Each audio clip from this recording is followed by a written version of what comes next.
Boa tarde a todos e todas. Esse é um momento privilegiado, um momento de diálogos poéticos na nossa disciplina de Lírica e Sociedade, um programa de pós-graduação em Letras, Linguagem e Sociedade da Universidade Estadual do Oeste do Paraná.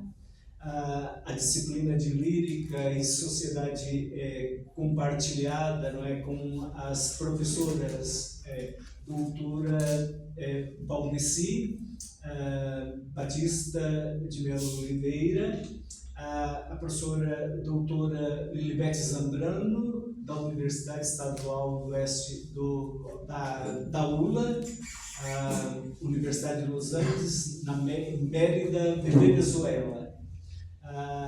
São módulos compartilhados a disciplina, e esse primeiro módulo, então, nós contamos, ministrado pela minha pessoa, não é? Antônio Donizete. Nós, assim, no módulo, temos o prazer, não é? E a honra de contar com o artista, poeta, escritor, não é? André Boniati, que é professor e doutor. André Boniati, com o doutorado, fez o mestrado e o doutorado na UniOeste, e assim, precisamente no estudo, no doutorado, sobre a poesia de Ferreira Goulart, e o mestrado em letras, com o título Reflexos do Pensamento de Nietzsche na Poesia de Alberto Caeiro, do retorno à natureza para além do bem e do mal, com a orientação do professor doutor José Carlos Aissa. E a tese, sob minha orientação, o professor André Boniati, doutor, defendeu a tese com o título Política, Pensamento e Poesia, as moiras tecedeiras nos destinos poéticos de Ferreira Goulart, em 2023. Então, esse momento privilegiado, André, poeta, que eu tive o prazer, não é, assim, de ler os poemas, de conhecer, não é? Assim, do contato com a poesia do poeta escritor André Boniati, ainda antes desse momento, aqui das aulas, não é? E assim, do mestrado e doutorado. E assim, com uma obra, assim, com vários livros publicados, prêmios, não é? Prêmios menção honrosa, não é? A colaboração literária como autor pela Secretaria de Estado da Educação do Paraná, também com o professor transformador RPC-TV, e aí essa menção honrosa no concurso literário Artes, também no segundo concurso literário Celso Esperança, e assim, com artigos, livros, uma publicação intensa de obras literárias, entre elas, assim, esse momento, assim, também, não é, dos livros publicados, livro de sonetos, 2024, e assim, eu tive o prazer e a honra de ser convidado pelo escritor André Boniati para fazer o prefácio da obra, que foi um momento, assim, especial, um momento riquíssimo, não é? E então, gratidão, André. E entre outras obras, livros publicados, né? No site também, toda essa referência nos sites e nas redes sociais, e assim, e entre seus sonetos e sonetos, o livro. E inicio assim, com as seguintes palavras, o prefácio. André Boniati, poeta, professor, artista das palavras e das cores, com seu livro de sonetos, edifica uma poesia centrada na forma clássica e singular, com suas múltiplas configurações da arte, ofício do verso, mediante a construção pensamento, concretizado nos artifícios da linguagem poética e diálogos permanentes do poeta com suas imagens do mundo e lirismo contagiante, com seus finos fios de palavras tecidos, com seus cosmos, constelações de temas, imagens poéticas, líricas, simbólicas e sociais. E aí se abre esse momento, não é? Assim, com do livro de sonetos, não é? De André Boniati, e assim, por essas palavras iniciais, não é? E assim dizer, então, dessa alegria da presença em nossas aulas, nossa aula de Lírica e Sociedade. André, com a palavra. Muito obrigado. Eu que quero agradecer, professor, por toda a tua trajetória comigo. Eu quero dizer que no doutorado, o professor Antônio foi uma figura de suma importância para mim, inclusive uma figura humana de suma importância, que a gente sabe, vocês sabem que é um mestrado e um doutorado, né? Tem momentos de desespero, e o professor Antônio salvou esse meu doutorado de fazer com que eu não desistisse, com que eu seguisse avante, com que eu estivesse aqui hoje com esse título, né, de doutor. E o poeta André, ele surge bem antes, né, muito antes.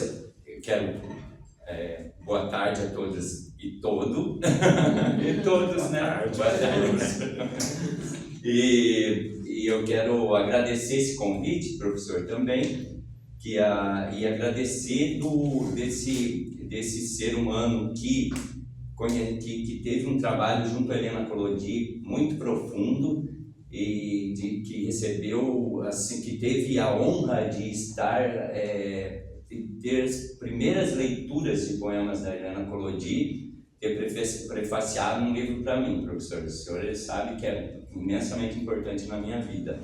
E para apresentar agora um pouquinho da questão literária em mim, eu quero voltar um pouquinho, bem lá atrás, quando eu era um adolescente, concluindo o ensino médio, lá em 1999, quando eu perdi assim como é que eu posso dizer, a gente sai do ensino médio, a gente sai da escola, a gente se torna um nada, no primeiro momento a gente ser um nada, porque lá pelo menos a gente era alguém que não gostava das aulas, alguém que não gostava dos professores, ou gostava. E aí você tem aquele baque de agora, e agora? O que eu vou ser, né? E a minha irmã me apresentou, a minha mãe desde criança, ela declamava o Navio Negreiro do Castro Alves, e ela tinha uns poemas franceses, aquela educação antiga, e ela fazia ela declamava com uma coisa tão bonita dentro dela. Hoje a gente fala oralizar, né? Na época era recitar, declamar, né? E a minha irmã, e nesse momento a gente já tinha esse fascínio, e a minha irmã me trouxe a questão que ela estava fazendo letras, isso em 99 mesmo, e ela me trouxe a questão dos poetas e falou para mim: por que você não lê? Esse eu já lia outras coisas, lia Paulo Coelho, lia essa coisa de autoajuda, e aí eu comecei a ler alguns poetas, o Castro Alves, o Álvares de Azevedo, naquele começo, e comecei a sentir que eu poderia escrever também para preencher um pouco o vazio desse ser humano que eu era, que não tinha perspectiva de nada, né? Porque adolescente na Penha, num lugar de 1000 e poucos moradores, né? E ali eu acho que eu descobri que eu insisti que eu poderia escrever para falar o que eu pensava, e foi ali que surgiu a literatura. E aí entrei em contato com o Machado de Assis, que era naquela época ainda, e aquilo fez muito sentido, o Memórias Póstumas de Brás Cubas, E o sentido que fez para mim foi justamente o de ele mostrar que o ser humano não tem sentido algum e que vive vive capinando a vida para tentar alcançar alguma coisa. Memórias Pós-Brás Cubas, capinando um status, né, medíocre, mas aí eu comecei a pensar, poxa, eu não quero ser isso nessa mediocridade, quero fazer alguma coisa relevante. Eu já fazia teatro, já trabalhava com teatro, e aí eu pensei, vou escrever poemas, né?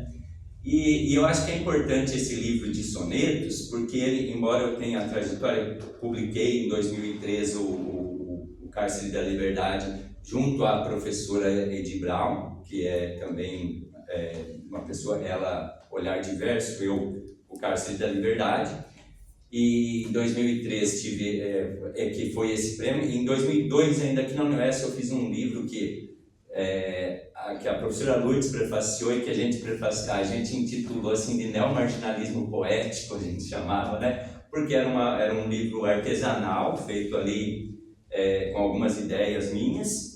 Depois, aí em 2006, eu acho que veio um livro interessante, mais importante, que é o Fragmentos do Silêncio, em que eu tentava expor um pouco da filosofia da minha vida, mas em fragmentos, em versos, e tinha uma inspiração forte lá na filosofia pré-socrática, e bastante mais forte em Heráclito de Éfeso mesmo, que que eu não sei, que acabou traçando a minha linha, porque o Nietzsche ele tem uma pegada muito forte no Heráclito de Éfeso, e a partir dessas, porque o Heráclito ele criava uma literatura filosófica em que ele procurava ser misterioso até mesmo na gramática. Ele forçava erros gramaticais para deixarem aberto interpretações para o leitor. E era uma grandeza imensa eu ver aquilo, e aquele adolescente de uma cidadezinha pequena que ficava na madrugada sentado na beira das roças de milho e de soja para olhar o céu, e a minha mãe me deu um Nokia daqueles de lanterninha que tinha as mensagenzinhas, então eu escrevia os poemas ali, nas mensagenzinhas. E aí depois eu passava para os papéis, para aqueles papéis de embrulho, porque eu trabalhava com meu pai no mercado, e daí não tinha, naquela época não tinha muito assim da gente pegar cadernos, então eu escrevia em papéis de embrulho. Até que eu ganhei uma máquina de escrever, e aí eu aprendi a digitar melhor, a datilografar, né? E comecei a criar ali. E o meu primeiro soneto está lá num desses papéis de embrulho, mas é muito ruim, né? Mas logo que eu fui me habituando à escrita, então o principal só para concluir das obras, porque antes de entrar, né? Em 2006, quando eu publiquei o Fragmentos do Silêncio, foi aqui pela gráfica da UniOeste.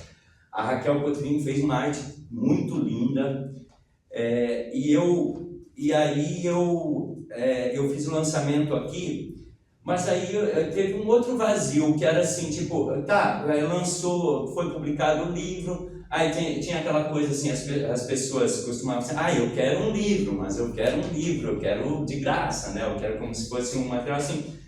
E aí um dia eu levei aqui em Cascavel, depois de ter passado uns 2 anos, na verdade, eu vim para Cascavel e tentei levar os sebos. Fora o sebo do Paulinho, né? O Paulinho é uma pessoa bacanérrima, né? Ele falou para mim assim, olha, talvez não venda, André. Eu falei, mas deixa aí. E num outro sebo que eu fui, a mulher pegou o livro e falou assim, eu não tenho interesse não. Quase isso, não quero chamar. Aí eu pensei comigo, para que eu vou publicar um livro, né? Para que eu vou publicar nesse sentido? Então eu já tinha as redes sociais e eu comecei a postar nas redes sociais.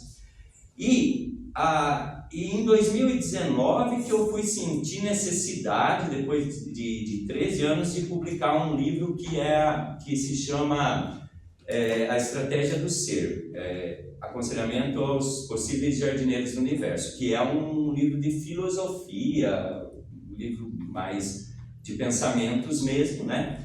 que tenta transcender um pouquinho ali os patamares da filosofia do Nietzsche, colocando a questão da vontade de ser e não da vontade de poder como uma essência do homem, e que buscou esse fluxo. Isso em um pouco antes, em 2016, eu havia concluído, desde o Fragmentos do Silêncio, eu tinha essa filosofia, ficava em mim assim, que é bastante caeriana, vem muito do Alberto Caeiro, do Fernando Pessoa, é muito a inspiração que está dentro deles, porque o Alberto Caeiro ele ensina a gente a olhar com mais leveza a realidade, com menos aquela impostura do pensamento intelectual assíduo, e ele tenta ensinar essa coisa. Isso foi, eu sempre falo assim, que isso foi algo que me salvou da depressão e do suicídio, porque a gente quando é adolescente, a gente tem todo aquele drama, né? E a poesia do Alberto Caeiro, ela tem um poder de aliviar esses tormentos da religião, esses tormentos dessa imposição intelectual a todo custo que a gente tem, e isso me deu uma certa liberdade para pensar um pensamento mais meu. E em 2019 e em 2016, então, eu concluí a minha dissertação de mestrado, que estudava justamente a influência do Nietzsche sobre a filosofia e a linguagem do Alberto Caeiro. E foi um trabalho bem denso. Acho que algumas bibliografias na época eu não consegui comprar livros tão bons, né, do Nietzsche, mas então algumas bibliografias são falhas, mas eu acho que consegui condensar aquele pensamento ali dentro da minha dissertação.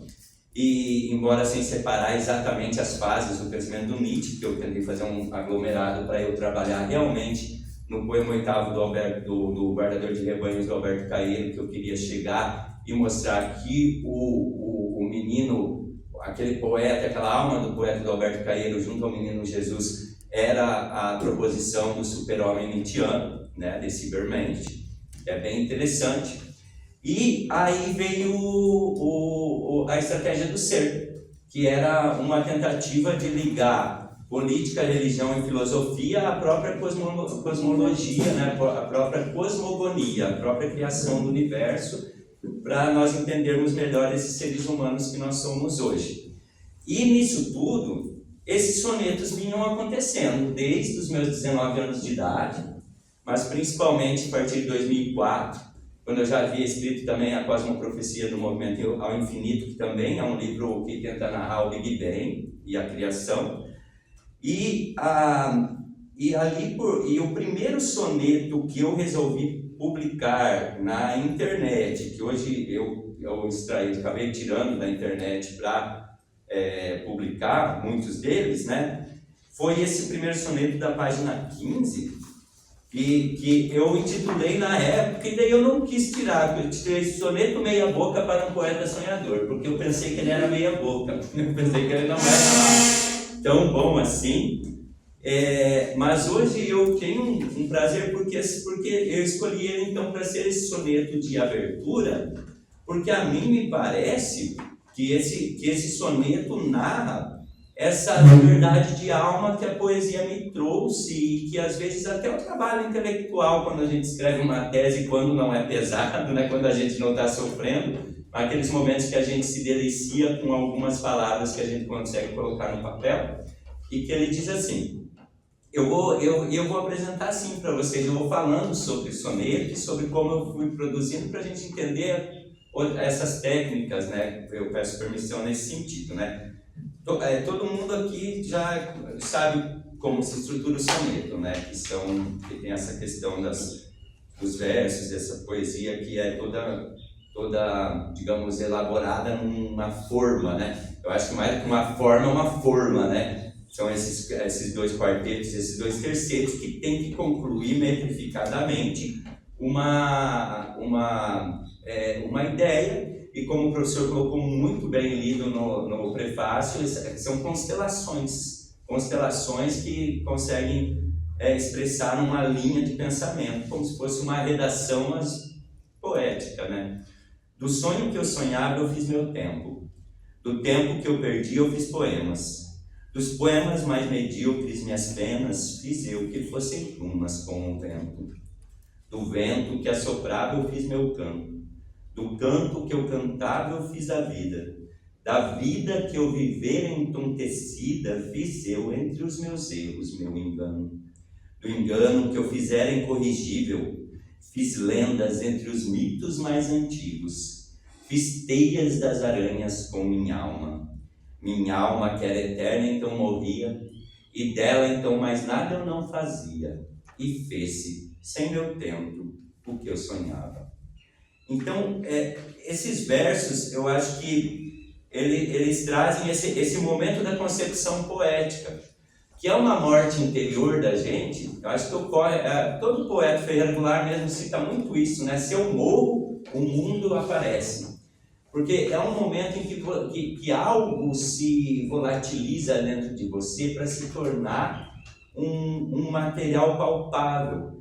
Porque eu acho que, assim como Nietzsche diz assim, que a gente... Primeiro o Otávio Paz, né, o poema é o caracol, onde o som do universo ressoa, né, como se fosse você pôr o caracol ali no ouvido e ouvir o mar, mas você ouve a voz do universal, né, e o Nietzsche ele fala assim que a gente... que o artista ele tem a capacidade de transcender esse espaço, de ler a música. Ele vem daquela faixa do Schopenhauer que fala assim que a música, que o universo da música são os sons. Eu na dissertação eu percebi uma coisa, que a partir de Schopenhauer que diz que a matéria mais bruta são os sons mais graves e a mais suave, como as borboletas, e nós somos os agudos da música do universo. Mas nós temos a teoria das cordas na física quântica, que lembra que Einstein também, Einstein parou de elaborá-la porque ele dizia que a física quântica fugia da concepção de Deus que ele tinha, mas foi elaborado. Nós temos 5 ou 6 teorias das cordas que versam pelo mesmo ponto, que a vida são hipermicroscópicos, cordas que vibram e fazem com que surja a matéria. Seria um princípio que é a procura do Stephen Hawking da partícula de Deus, que seria o princípio que une a força fraca, a força forte, a eletromagnética, à força gravitacional, que elas não coadunam, porque uma rege o universo, uma rege as micropartículas. E essa teoria de Deus, então assim, a partir disso a gente ouve o Schopenhauer antes da física quântica falando sobre o universo serem acordes. E aí o Nietzsche falando que o poeta, o artista, ele consegue ler a música do universo e transmiti-la a nós humanos. E pegando pelo princípio de que Schopenhauer dizia que sobre a pirâmide, que antes sempre colocava a poesia pelos gregos, era colocada como se fosse o topo da pirâmide das artes, o Schopenhauer ele diz que não, que é a música, porque a música não precisa de uma linguagem que produza imagens concretas para se expressar. A música, sim, ela entra diretamente em contato com a essência do ser humano. Mas pensando, evoluindo essa ideia, a poesia é música também. Quando um autor escreve, e o Schwartz já falava muito nisso, quando um escritor escreve um poema, ele está ligado intrinsecamente com o ritmo da vida, né? Com o ritmo das palavras, com a melodia que as palavras fazem.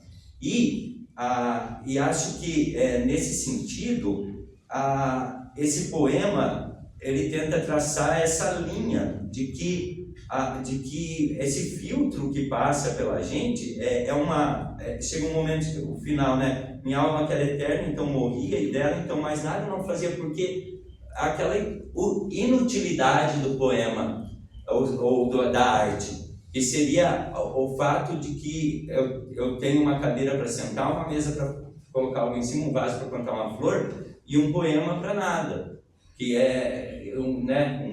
os versos, mas esse nada que é o tudo, que é o que Fernando Pessoa dizia, né? Esse nada que é o tudo, que é aquilo que faz-nos humanos, e o que Heidegger diz também, que a poesia nomina o indizível, ou seja, nós precisamos da poesia para nominar aquilo que nós não temos palavras para dizer e para nos unir como homens, porque é só o ato de nós podermos nominar essas coisas e fazendo essa linha de a dor não faz nos nossos corações, que é dizendo a solidão minha se encontra com a tua, isso nos faz humanos. O resto nos faz práticos, mas a arte nos faz humanos. E esse poema eu coloquei como abertura nesse sentido de me parecer que traz essa menção, né? Em algum momento alguém quiser comentar algo, fazer uma pergunta, por favor, né? Levanta a mão ali e a gente já passa a palavra. E aí, não poderia faltar ao livro, a essa concepção, o soneto de amor, né? Porque o amor é uma temática tão antiga que a gente... E outra, dentro de nós, a gente pode falar contra o amor, a gente pode se revoltar contra o amor, ou falar que o amor não existe, mas a gente está falando de amor. A humanidade fala de amor desde nunca, né? Desde que acho que as micropartículas começam, acho que já existe ali a relação entre as células, entre os átomos, que é uma forma de ligação amorosa. E os sonetos, e como eu disse, eu fui tentando colocá-los numa ordem do que eu escrevi, cada feixe de questões ali. E o soneto, ele começa, como a gente sabe lá, dizem que começa com Petrarca, né? Lá na Itália, humanista ainda, 1400 e tantos, 1300 e tantos, não lembro bem, mas no século XIV ali. E ele começa com ele, mas duas figuras para nós acho que são muito válidas na construção do soneto, que é Shakespeare e Camões, né? Acho que para nós aqui em Brasil, é bastante forte. E o Camões, ele trazia essa linha do Petrarca, que é o soneto com 2 quartetos e 2 tercetos. Já o Shakespeare, ele costumava criar o soneto com 3 quartetos e 1 dueto. É o mesmo número de versos, totalmente, mas ele tinha esse dueto final que seria uma conclusão. Eu não lembro especificamente em que momento vai aparecer aqui, uma hora que aparecer eu vou lê-lo. E nessa questão mais clássica, eu sempre tive a fascinação pelo menos para mim, me parecem simples esses sonetos, né? Então, eu tive essa fascinação por essa coisa bem clássica mesmo, e e na maioria das vezes que eu pude, por uma clareza que me parece ser clara, né? Agora tem gente que fala que ele não entende, eu não sei, né? Daí cada um tem aquela questão, né?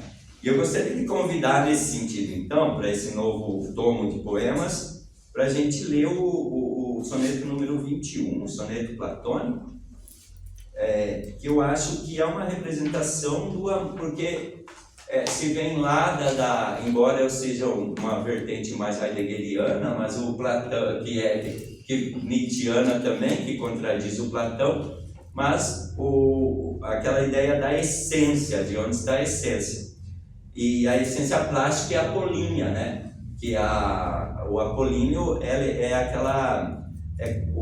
o sentido dionisíaco é aquele sentido mais amalgamado para Nietzsche, né? Que é aquela energia cósmica onde tudo está entrelaçado. O apolíneo já é a imagem mais definida pela luz e pela sombra, é a imagem que se define. E no soneto platônico ou soneto de contemplação, eu escrevi há muitos anos, e depois vou chamar a atenção para vocês em outro aspecto também, mas vamos ler aqui. Te navego com os meus olhos desistido, eu te navego moribundo, como se eram meus teus traços, meu sentido, e eu por isso me existisse neste mundo. Te navego como o rio que eu me perdia, como a ilha que isolasse meu escasso, como o espaço que jamais se acabaria, como a rima que expandisse o meu cansaço.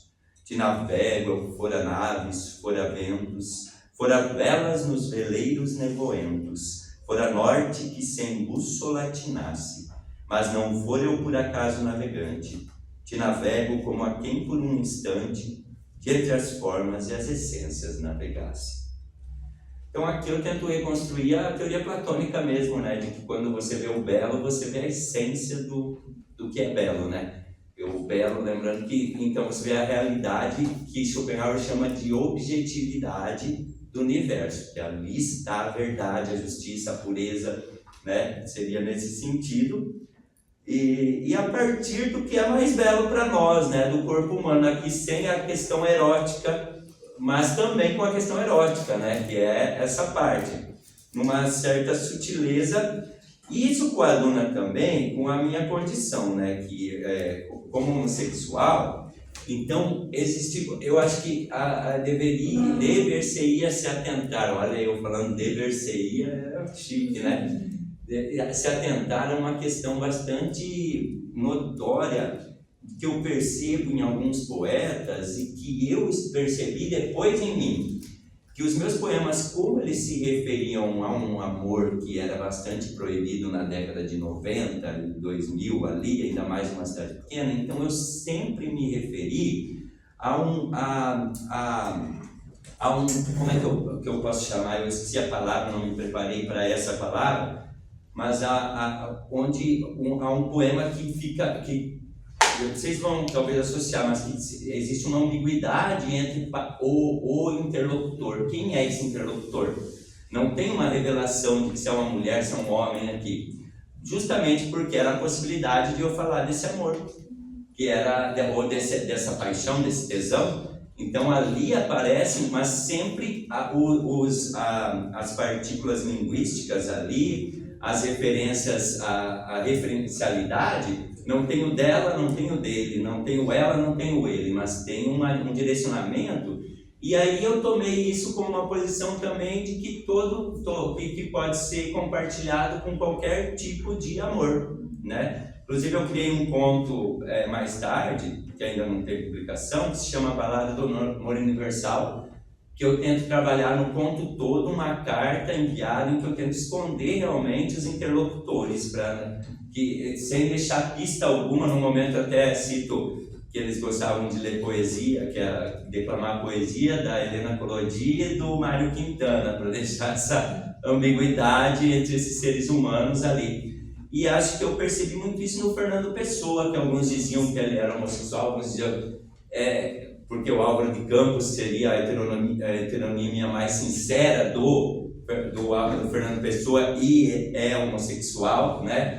Então, eu percebo muito isso no Fernando Pessoa. Ele não revela a identidade. E agora eu não lembro a palavra exata. Vou deixar gravar, mas obrigado, viu? Como é seu nome? Sidney, obrigadão, cuidado. Agora voltou, né? Voltou. Sim, agora se parar de novo. Sim, eu aviso, Pedro. Obrigado, Sidney. Mas vamos na página 22, porque eu acho esse soneto de amor da cor do CAC, até a minha irmã faz uma análise dele num artigo que não foi publicado também, mas que ela faz, e ele tenta trazer uma outra ideia tanto da cor,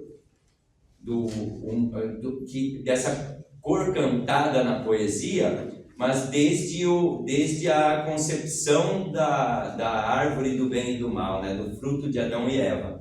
E ele diz assim: tal qual que o caque, doce cálido e vermelho, o chocolate de tua pele acobreada, eu fosse a uva do teu vinho, eu fosse o espelho, e eu fazia o teu olhar minha própria alma. E eu fazia da tua boca o meu veneno, e me matava em que bebesse-te a nudez. E eu despia qual que o caque o teu moreno, inteiro fruto avermelhado de tua tez. E eu cumpria o juramento da mãe terra, igual que chuva, te tecendo em minha espera, e te buscando desde o caule, desde a flor, e qual que sol, fazendo doce no teu riso, eu fosse Deus e eu te fazia o paraíso, e me era o caque, pôr do pomo tentador. Então, acho que esse poema, eu fico bem feliz de ter construído ele, e ele tenta mudar um pouquinho aquele sentido, né, de o caque, o pomo da árvore de Adão e Eva, né, ser o caque justamente pela pele negra, pela pele, por essa nossa diversidade que às vezes a gente esquece de cantar.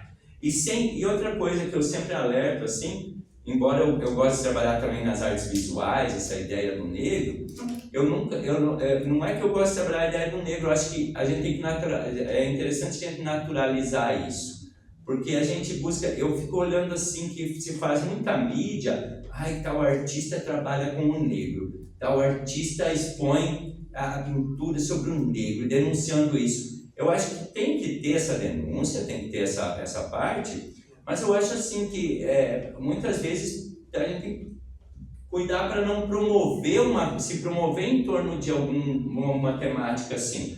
A mesma coisa o LGBT, né, tem que, não sei falar direito, mas assim, acho que a gente tem que cuidar porque se chegou num momento de naturalizar, eu quando trabalho negro numa pintura, ou num trabalho com giz pastel, que eu gosto muito, eu trabalho na naturalidade de um ser humano que está representando algo, né? E não especificamente na ideia, e no poema também, é um ser humano que está ali exposto, não o negro que está exposto, ou branco, ou a pessoa com vitiligo, tipo, tem uma tela nesse sentido.